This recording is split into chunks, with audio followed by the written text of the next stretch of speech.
नमस्कार साथियों, एक बार फिर से आप सभी का स्वागत है एग्री मालवा एकेडमी के यूट्यूब चैनल पर।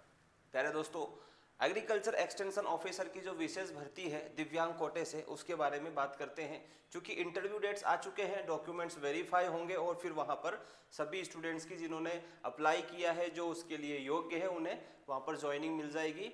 बहुत ज़्यादा समय लगना नहीं है, अब फटाफट सारे काम हो जाएंगे। तो हमें ध्यान इस बात का रखना है कि हमें अपने डॉक्यूमेंट्स को एकदम प्रिपेयर करना है कि कहीं भी कोई एरर या त्रुटि ना हो, जिसकी वजह से हमें इससे बाहर ना होना पड़े, हम इसमें अपीयर कर जाएं, इसमें हम ज्वाइनिंग ले सकें, है ना। तो इसमें कोई एग्जाम तो है नहीं, अब इंटरव्यू हुई है। तो देखो यहाँ पर जो शपथ पत्र और सामान्य जानकारी से संबंधित न्यूज़लेटर आया है कि जिन्हें जो है दिसंबर के सेकेंड वीक में, यानी कि 8, 9, 10, 11 और 12 दिसंबर को जाना है भोपाल, जो है जो उन्होंने संस्थान बताया है वहां पर बरखेड़ी कला पर अपने डॉक्यूमेंट का वेरिफिकेशन करवाने और इंटरव्यू के लिए भी वहां पर बुलाया है। तो सबको अलग अलग डेट दी है।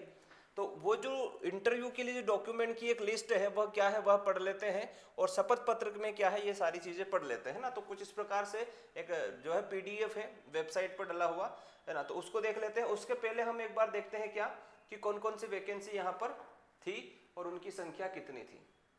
देखो, तो ये जो है नोटिफिकेशन था 3 सितंबर का। इस नोटिफिकेशन में यहाँ पर देखो, विशेष भर्ती अभियान में दिव्यांगजन या निःशक्त जनों के लिए वैकेंसी थी वॉक इन इंटरव्यू के लिए, है ना।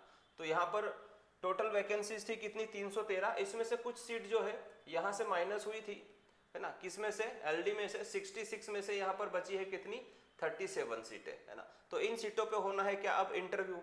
तो वो जो सीटों पे इंटरव्यू होना है उसके बारे में हम यहाँ पर जानने की कोशिश करते हैं। तो देखिए यहाँ पर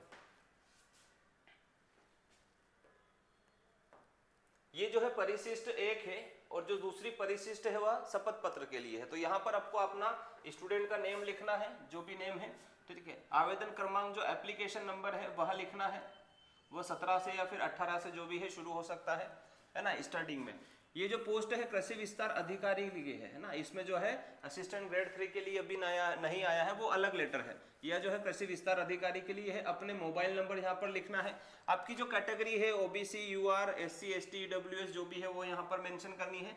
दिव्यांगता की श्रेणी VH, EH, LD, MD जो भी है वो यहाँ पर फुलफिल करनी है। उसके बाद में यहाँ पर जो है क्रम वाइज क्या है, सत्यापन के लिए डॉक्यूमेंट की लिस्ट खुद वेबसाइट पर डिपार्टमेंट ने दी है, जिसमें सबसे पहला है आपका क्या, आवेदन पत्र। जो आपने एप्लीकेशन फॉर्म सबमिट किया था वही क्या है, आपका प्रवेश पत्र है ना। तो वो क्या है, आपका आवेदन पत्र है। ओके, उसमें जो है फिर यहाँ पर आपको जो है संलग्नों का सरल क्रमांक लिखना है क्या, जैसे कि वहां पर 1 हो गया और यहाँ पर आपको रिमार्क देना है। अब इससे रिलेटेड रिमार्क तो कुछ है नहीं, है ना, आपको यहाँ पर कुछ नहीं करना है। फिर आता है श्रेणी। तो श्रेणी आपकी जो भी है UR, OBC, ST, SC, EWS, वो यहाँ पर करनी है क्या, फुलफिल, जो भी आपकी श्रेणी है ना। उसके बाद में आधार कार्ड लगाना है यहाँ पर, उसको डालना है यहाँ पर नंबर 2, नंबर 3, ठीक है। अब ये श्रेणी के लिए आपका क्या लगेगा, यहाँ पर जाति प्रमाण पत्र लगेगा मेंशन करने के लिए, वो आपको बताना पड़ेगा, कास्ट सर्टिफिकेट, ठीक है। फिर मूल निवासी डोमिसिल का जो है वह लगाना पड़ेगा आपको यहाँ पर। नेक्स्ट है फिर स्थायी जाति प्रमाण पत्र, ये हो गया यहाँ पर भी, है ना। तो ये चीजें हैं यहाँ पर। आर्थिक रूप से कमजोर वर्ग का प्रमाण पत्र, है ना। आर्थिक रूप से जो ईडब्ल्यूएस है वह भी लग जाएगा। भूतपूर्व सैनिक अगर है तो लगाओ, नहीं तो कोई जरूरत नहीं है। दिव्यांगता में जो आपका कैटेगरी है वो प्लस उसका क्या लगाना है, क्रमांक लगाना है। संविदा से छटनी प्राप्त करनी है यहाँ पर, है ना। संविदा में अगर है तो कोई है तो ठीक, नहीं है तो कोई बात नहीं। शपथ पत्र में बच्चों की संख्या, है ना, अगर आपकी शादी हो गई है तो बच्चे हैं तो आपको यहाँ पर मेंशन करना है, अदरवाइज नहीं करना है। इसके अलावा यहाँ पर और भी कुछ चीजें हैं, जैसे कि क्या है, विक्रम अवार्ड अगर मिला है तो मेंशन करना है, नहीं मिला है तो कोई बात नहीं है ना। Okay, Vikram award. विवाह हुआ है, अगर विवाह हुआ है, आपने आवेदन में डाला है कि हाँ शादी हो गई है, मैरिड है, तो यहाँ पर अगर आपने यस किया है तो उसका जो प्रमाण पत्र आपको लगाना है उसको मेंशन करना है। लेकिन आपने ऐसा किया है कि आपने शादी हो गई लेकिन मेंशन नहीं किया कि शादी नहीं हुई है फॉर्म सबमिट करते समय, तो कोई बात नहीं, आप जब ज्वाइनिंग लेंगे तब बता सकते हैं, क्योंकि उसमें एक नॉमिनी का ऑप्शन आएगा। तो नॉमिनी के लिए आपको बताना पड़ेगा कि शादी हो चुकी है। लेकिन कुछ स्टूडेंट ऐसे हैं जिनकी शादी हो गई है और उन्होंने फॉर्म सबमिट करने में बोला है कि हाँ मेरी शादी हुई है, मैरिड में यस डाला है स्टेटस में, तो उस कंडीशन में अगर उनका सर्टिफिकेट बन गया है तो यहाँ पर शो करे, और सर्टिफिकेट नहीं बना है तो जो सर्टिफिकेट बनाने के लिए जो आवेदन पत्र है वो साथ लेके जाए और उसको यहाँ पर क्या करे, रिमार्क करे कि क्या हो रहा है, हाँ, कि सर्टिफिकेट अभी बन रहा है, बन के आया नहीं है ना, तो सर बहुत जल्दी 1 महीने के अंदर, 4 दिन 5 दिन के अंदर हम सबमिट कर देंगे है। अंतरजातीय विवाह में प्रोत्साहन राशि है, अगर है तो ठीक, नहीं है तो कोई बात नहीं। 10वीं की अंक सूची, 12वीं की अंक सूची, निर्धारित शैक्षणिक योग्यता, आहार संबंधित प्रमाण पत्र, आपके पास जो भी कोई और है तो वो भी प्रस्तुत करें। ठीक है, बीएससी एजी या बीएससी हॉर्टिकल्चर की डिग्री, अगर एमएससी किया है तो वह भी, पीएचडी किया है तो वह भी, एनसीसी प्रमाण पत्र है तो प्रस्तुत करें, इससे आपको एक्स्ट्रा यहाँ पर रिजर्वेशन मिल जाएगा। अनुभव प्रमाण पत्र अगर संविदा में है, शासकीय सेवा में है तो मेंशन करें, अगर नहीं है तो कोई बात नहीं। निवास के पते का प्रमाण पत्र जैसे पासपोर्ट, ड्राइविंग लाइसेंस या वोटर आईडी कार्ड, इनमें से कोई एक भी यहाँ पर प्रस्तुत करें। जीवित रोजगार पंजीयन बहुत ज़्यादा जरूरी है ना। इसके बाद में चरित्र सत्यापन आपको यहाँ पर बताना है, जो कि परिशिष्ट 2 है, ये थाने वाला नहीं है। यहाँ पर क्या लिखा है, परिशिष्ट 2, मतलब ये जो पेज पढ़ रहे हैं ये परिशिष्ट 1 है।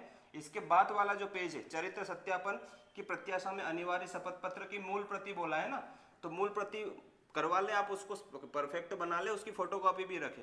अन्य प्रमाण पत्र जैसे आप जो है अनिवार्य समझते हो वो सब चीज़ें यहाँ पर लगा सकते हो, क्योंकि आधार कार्ड तो पहले ही मांग लिया था, और भी कुछ सर्टिफिकेट हो तो वो यहाँ पर लगा सकते हैं, है ना। इसके बाद में कुल संलग्न प्रमाण पत्रों की संख्या, जैसे आपने जितने भी लगाए यहाँ पे 11, 12, 13 जो भी है यहाँ पर लिखें।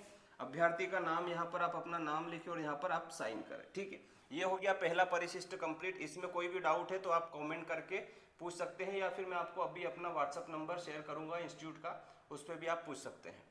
ठीक है, इसके बाद में परिशिष्ट 2 है यह, जो कि क्या है, आपका शपथ पत्र है। चरित्र सत्यापन की प्रत्याशा में शपथ पत्र का प्रारूप। तो बहुत सारे बच्चों का फोन आया कि सर थाने से बनवाना है क्या? थाने से नहीं बनवाना है। थाने से तो आप तब बनवाओगे जब ज्वाइनिंग लेने जाओगे, है ना। अभी आपको ये जो बनाना है, ये जो दिया है ना फॉर्मेट, इसी को बनाना है, अपना नाम लिखना है। ठीक है, इसके बाद में आपकी उम्र कितनी है, एज लिखनी है यहाँ पर। एज के बाद में आपके पापा या पति का नाम लिखना है। ठीक है, इसके बाद में निवासी कहाँ के हैं वो एड्रेस डालना है। फिर यह कि मेरे चयन MP online limited Madhya Pradesh Bhopal के द्वारा प्रकाशित विज्ञापन के अनुक्रम में जारी चयनित सूची के सरल क्रमांक पर जो है कृषि विस्तार अधिकारी के पद पर हुआ है। यह कि मैं आरक्षण की श्रेणी जो कि आपकी कैटेगरी है ओबीसी एसटी एससी वो डालनी है, और दिव्यांगता की श्रेणी, जैसे अगर एमडी है तो लोकोमीटर्स में उसमें डालना है। फिर मेरी दिव्यांगता का प्रतिशत प्रमाण पत्र जो परसेंट है वो यहाँ पर डालना है आपको। मध्य प्रदेश में आपका डिस्ट्रिक्ट लेना है, यहाँ पर मूल निवासी हूँ। जीवित रोजगार पंजीयन जिला भी आपको मेंशन करना है, जैसे दोनों जिले एक हो सकते हैं, अलग अलग भी हो सकते हैं। यह कि मेरा चरित्र उत्तम है। ठीक है, मुझे आज दिनांक तक कभी भी किसी भी आपराधिक मामले में गिरफ्तार नहीं किया गया है। दिनांक तक किसी पुलिस थाने न्यायालय में भारतीय दंड संहिता के अनुसार मेरे ऊपर कोई अपराध मामला दर्ज नहीं हुआ है। ठीक है, ये आपको अपने बारे में जानकारी बतानी है। ओके, कोई आपराधिक मामला आप पे दर्ज नहीं हुआ है। इसके अलावा न्यायालय में दोषी ठहराया हुआ नहीं है। विश्वविद्यालय में शैक्षणिक प्राधिकार संस्थान वगैरह में भी कोई वर्जित निष्कासन नहीं किया है, आपको निकाला नहीं गया है। ठीक है, दस्तावेज जो आपने प्रस्तुत किए हैं वो जानकारी दी है वह कैसी है, पूरी तरह से सत्य है।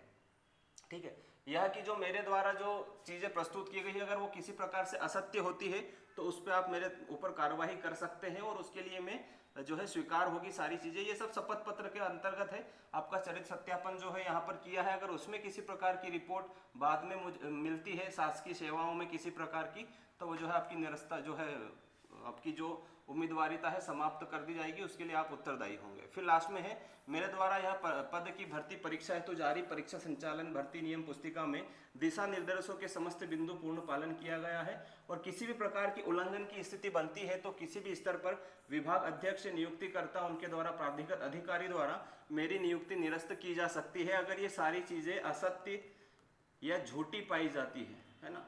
तो इसके लिए आप खुद ही जिम्मेदार होंगे, ऐसा ही शपथ पत्र में लिखा है। शपथ ग्रहीता जो भी होगा उसके यहाँ पर साइन होंगे, यहाँ पर भी साइन होंगे, और यहाँ पर उपरोक्त शपथ ग्रहीता का आपका नाम सत्यापित करता हूँ करती हूँ। ठीक है, जो है कि कंडिका क्रमांक 1 में लगाए गए, ठीक है, वे सभी दस्तावेज जानकारी जो है मेरे द्वारा पूर्ण रूप से सत्य और सही है, जिनका सत्यापन आज दिनांक, आपको दिनांक लिखनी है को जो है में किया गया है, आपको वर्ष लिखना है। ठीक है, ये सारी चीजें आपको लिखनी है, दिनांक को किया गया है। ये सब कंप्लीट होता है आपका शपथ पत्र। तो अब इसके बाद भी आपको अगर किसी प्रकार की इंफॉर्मेशन चाहिए तो आप हमें जो है व्हाट्सअप कर सकते हैं। हो सकता है मैं कॉल एक डायरेक्टली पहली बार में नहीं उठा पाऊँ, कॉल रिसीव नहीं कर पाऊँ, क्योंकि क्लासेस वगैरह रहती है ना। तो जो है आप इस पे कॉल कर सकते हैं। ये क्या है 940 677 80 यह क्या है लास्ट में 30 है। ठीक है, इस पर आप कॉल करके व्हाट्सएप करके मैसेज करके जानकारी प्राप्त कर सकते हैं। या फिर जिन बच्चों को डॉक्यूमेंट एक बार चेक करवाने हैं सीरियल वाइज, तो वो जो है फ्राइडे एंड सैटरडे मतलब शनिवार और शुक्रवार को आ सकते हैं यहाँ पर इंस्टीट्यूट पे आप आइएगा दोपहर 2 बजे से शाम को 5 बजे तक, क्योंकि 5 के बाद भी क्लास रहती है, 2 के पहले भी क्लास रहती है। तो मैं इस टाइम पे आपके लिए अवेलेबल होऊंगा। आपको एड्रेस इस नंबर पर मिल जाएगा, या फिर आप इंदौर भंवर कुआं पर एप्पल हॉस्पिटल के पास आके कॉल मैसेज करके भी यहाँ पधार सकते हैं। तो अपने डॉक्यूमेंट एक बार वेरीफाई करवा ले, चेक करवा ले, कोई एरर त्रुटि तो नहीं है ना। ये एकदम फ्री सेवा है, इसका कोई चार्ज नहीं है। हाँ, जिन बच्चों को इंटरव्यू के लिए खुद को प्रिपेयर करना है वो भी एक बार आकर यहाँ मिल लें, और जो बच्चे ऑनलाइन तरीके से किसी प्रकार से अपने आप को प्रिपेयर करना चाहते हैं, चाहे वह हिंदी माध्यम का हो या इंग्लिश मीडियम का हो, चाहे AEO का के लिए अपीयर हुआ हो या फिर असिस्टेंट ग्रेड 3 के लिए, वह एप्लीकेशन डाउनलोड करें एग्री मालवा एकेडमी। और वहां पर आपके लिए एक जो है मेंटरशिप प्रोग्राम हमने शुरू किया है। ठीक है, ये ऐप डाउनलोड करें एग्री मालवा एकेडमी, और वहां पर 999 में आप वो कोर्स ज्वाइन करके वहां पर क्या कर सकते हैं, सीख सकते हैं, समझ सकते हैं कि कैसे आपको वहां पर अपने दस्तावेजों को प्रस्तुत करना है, क्या ड्रेसिंग सेंस रखना है, इसके बाद में किस तरह से इंटरव्यू में जवाब देना है। तो एक मेंटरशिप प्रोग्राम है जिसमें आपको डेली क्लासेस के माध्यम से सिखाया जाएगा। 1-2 आपके मॉक इंटरव्यू ही एप्लीकेशन पर प्रोवाइड कराए जाएंगे, और जो बच्चे इंदौर में है वो ऑफलाइन यहाँ सेंटर में आकर भी मिल सकते हैं हमसे। इस पर संपर्क साध कर आप जो है ना, क्योंकि अब थोड़ी सी देर बचे हैं, थोड़े दिन बचे हैं, यहाँ पर आपको गवर्नमेंट जॉब बहुत आसानी से मिलने वाली है। तो किसी भी प्रकार का यहाँ पर आलस्य या फिर जो है उदासीनता ना दिखाएं, एकदम एक्टिव रहें और अपना खुद का कल्याण करें। ठीक है दोस्तों, तो इस वीडियो को शेयर कर दो और चैनल को सब्सक्राइब कर दो। बहुत जल्दी आपका भला होने वाला है। थोड़ी सी जो है फुर्ती दिखाएं, एक्टिव रहें, है ना, बहुत जल्दी आपका कल्याण हो जाएगा। तो ये जो जानकारी हमारे द्वारा दी गई है इस शपथ पत्र के माध्यम से, ठीक है, इसको आप जो है अन्य लोगों तक भेजें जहां तक जो स्टूडेंट इसमें इंटरव्यू देने वाले हैं। ठीक है दोस्तों, तो मिलेंगे अगले वीडियो में। और भी किसी प्रकार की आपको जानकारी चाहिए तो कमेंट करें। Thank you so much. जय हिंद, जय भारत।